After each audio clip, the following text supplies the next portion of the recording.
So this why we have that final paper 14 syllabus 2016 strategic financial management that is we have right. तो बच्चों इसमें आपके institute ने this is the study material actually, ठीक है।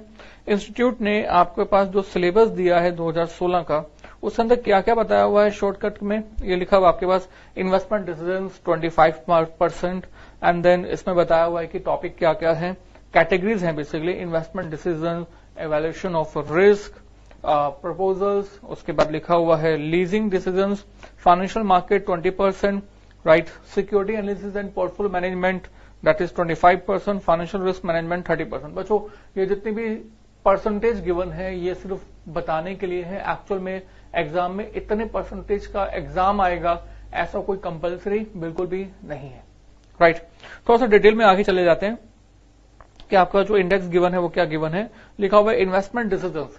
बच्चों आपके पास ओल्ड कोर्स में 2012 के कोर्स में इन्वेस्टमेंट डिसीजन सबसे लास्ट यूनिट यानी कि यूनिट 10 हुआ करती थी, अब उन्होंने उसको उठाकर यहां पर यूनिट 1 बना दिया गया है, राइट।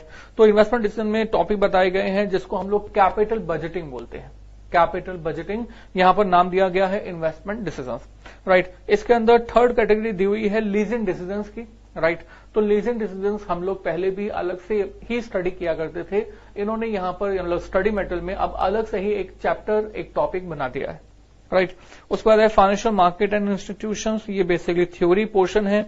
और हाँ नंबर 5 के लास्ट में एक गिवन है म्यूचुअल फंड्स, राइट। तो म्यूचुअल फंड्स बेसिकली आपके पास एक बहुत अच्छा सा टॉपिक है जो कि एग्जाम में बहुत हमेशा से आता रहा है। फाइनेंशियल आई थिंक कुछ ज्यादा आगे चले गए हैं, वापस जाते हैं एंड वी हैव बच्चों इंस्ट्रूमेंट्स एंड फाइनेंशियल मार्केट भी है, म्यूचुअल फंड्स यहां पर भी आ रहा है। कैपिटल मार्केट के अंदर क्या क्या होता है ये बताया गया है, कमोडिटी एक्सचेंज बताई गई है। और उसके बाद security analysis and portfolio management, मतलब बेसिकली पोर्टफोलियो मैनेजमेंट है ये, राइट। फाइनेंशियल रिस्क मैनेजमेंट को कैसे डील करेंगे इसमें फॉरवर्ड फ्यूचर, बेसिकली इस चैप्टर को हम लोग डेरिवेटिव चैप्टर के अंदर डिस्कस करते हैं, derivative chapter.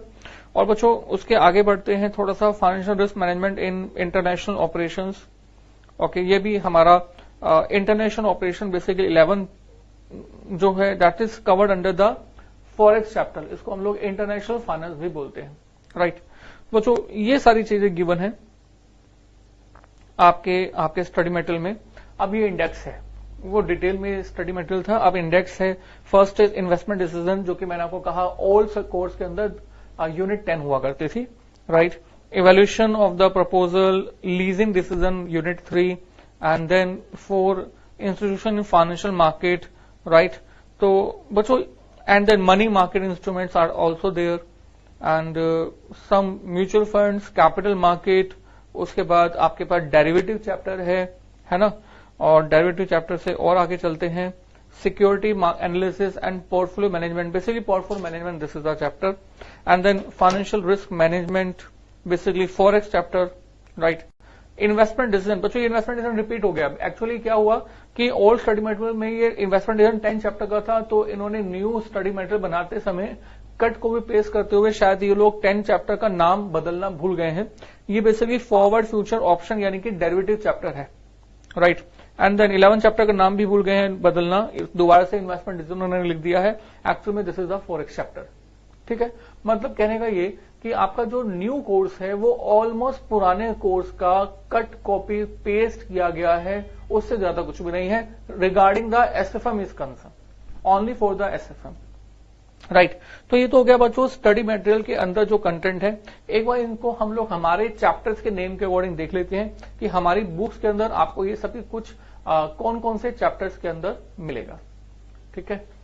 So this is we have, देखते हैं बच्चों हमने एक इंडेक्स बनाया हुआ है सीक्वेंस कि 2012 कोर्स के अंदर फॉरेक्स था, 2016 में भी फॉरेक्स है, 2012 में डेरिवेटिव था, 2016 में भी डेरिवेटिव है, 2012 में पोर्टफोलियो मैनेजमेंट था, 16 में भी है, एंड 12 में कैपिटल था, वहां पर भी है, यहां पर म्यूचुअल फंड था, वहां पर भी म्यूचुअल फंड है, और 2012 में इंटरेस्ट रेट स्वैप होता था, यहां पर भी 2016 के न्यू कोर्स में भी है।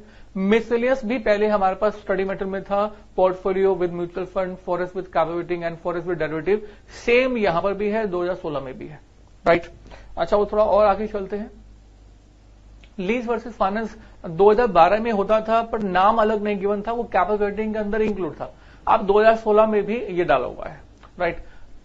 2012 कोर्स के अंदर कॉस्ट ऑफ कैपिटल भी इन्वेस्टमेंट डिसीजन का एक पार्ट होता था। इनफैक्ट कभी कभी एग्जाम में क्वेश्चन भी आया हुआ था, पर 2016 के पेपर के अंदर कॉस्ट ऑफ कैपिटल चैप्टर नहीं डाला गया, क्योंकि आई थिंक मुझे ऐसा लगता है कि शायद cost of capital chapter basically बच्चे इंटर में पढ़ के आते हैं, इसलिए फाइनल में इसको नहीं कंसिडर किया गया। कैपिटल स्ट्रक्चर भी ऐसा ही इंटर का चैप्टर है, 2012 में था, फाइनल में भी था, बट 2016 के फाइनल में अब नहीं है। थ्योरी पहले भी थी, अभी भी थ्योरी है। इसके अलावा money market instrument money market को और इंट्रोड्यूस किया गया है। ये चैप्टर पहले सीएफ फाइनल में होता था, same as it is chapter उठा के यहां पर डाला गया है। तो हम लोग डेफिनेटली आपके साथ इस चैप्टर के अंदर सीएफ फाइनल की एक्स्ट्रा क्वेश्चंस इसमें कंसिडर करेंगे।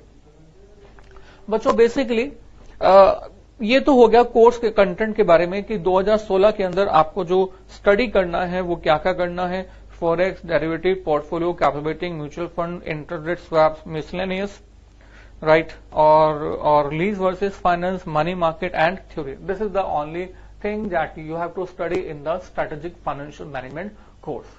ठीक है। अब नेक्स्ट थिंग इज कि सर आप जो हमें पढ़ा रहे हैं, मींस आपके जो वीडियो लेक्चर्स हम लोग देखने जा रहे हैं, तो क्या इसमें ये सब कुछ कवर्ड है? डेफिनेटली यस बच्चों, हमने मैक्सिमम टू मैक्सिमम कोशिश की गई है कि आपका स्टडी मटेरियल के साथ, इंस्टीट्यूट के द्वारा जो स्टडी मटेरियल प्रोवाइड किया गया है उसके साथ आपकी कवरेज हम लोग कवरेज प्रोवाइड कर सकें, राइट। हमारे वीडियो क्लासेस के अंदर आपको क्या क्या मिल जाएगा मैं आपको बता देता हूं। हम लोग स्टडी मटेरियल को आपके कवर करके चलेंगे। नंबर 2, हम लोग पास्ट ईयर के क्वेश्चंस कवर करके चलेंगे। एंड नंबर 3, सीए फाइनल के क्वेश्चन जो आपके लिए जितने भी रेलिवेंट हैं वो सब भी आपके साथ कवर करके चलेंगे। और मुझे नहीं लगता बच्चों इतना करने के बाद कुछ और नीड रहती है, राइट। इसके अलावा बच्चों के मन में एक सवाल आता है कि सर हमारे कोर्स में जो सबसे इंपॉर्टेंट चैप्टर है ना वो बताइए। तो बच्चों बेसिकली मैंने जो पहले 5 चैप्टर लिखे हैं ना, ये आपके एग्जाम्स के लिए हमेशा के लिए बहुत बहुत इंपॉर्टेंट रहे हैं। Very very very important, right.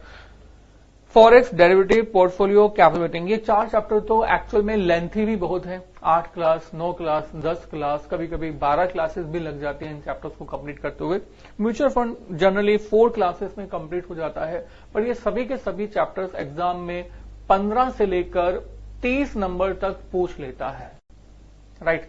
इसके अलावा बाकी चैप्टर्स भी इंपॉर्टेंट है, ऐसा नहीं है कि बाकी चैप्टर्स इंपॉर्टेंट नहीं है। बाकी चैप्टर्स कभी कभी पेपर में आते थे, कभी कभी नहीं आते थे, बट फिर ऊपर के 4-5 चैप्टर जो हैं, 5 चैप्टर इनफैक्ट, वो तो एग्जाम में हमेशा ही पूछे जाते हैं। बाकी चैप्टर्स 0 टू हर एक चैप्टर जो है 0 to 10 मार्क्स का इंपॉर्टेंट रखता है, राइट। तो बच्चों डेफिनेटली आप लोग स्टडी कीजिए और जो भी आपके डाउट्स हैं वो मुझे आप मेल कीजिए, आप मुझे बताइए। तो मेरा मेल आईडी है cdclasses@gmail.com, राइट। आप मुझे मेल कीजिए अपने डिटेल के साथ कि आपने सब्सक्राइब किया है और आपका कोर्स कौन सा है। तो डेफिनेटली आपके साथ मैक्सिमम टू मैक्सिमम जितनी भी इंफॉर्मेशन मैं शेयर कर सकता हूं वो इंफॉर्मेशन भी आपके साथ शेयर करता रहूंगा, राइट। और कोई भी डाउट होता है तो डेफिनेटली मुझे बताइए, definitely we will solve your all the doubts, right sir. तो all the best, definitely try कीजिए। आप ट्राई कीजिए हमारा course with the chapter name time value of money. Time value of money बच्चों आपके पूरे के पूरे कोर्स में कहीं पर भी नाम नहीं है, पर बच्चों basic of the financial management इसी से ही स्टार्ट होता है। तो I request you to start with the time value of money chapter and then उसके बाद कोई भी चैप्टर कीजिए। All chapters are independent chapter, कोई भी चैप्टर का लेना देना बिल्कुल भी आपस में दूसरे चैप्टर से नहीं है। हाँ, अगर आप हमारी बताई गई सीक्वेंस को अकॉर्डिंग करेंगे, जिस सीक्वेंस में हमने वीडियोस को अरेंज किया है, उसमें आपको और अच्छा बेनिफिट मिलेगा, राइट सर।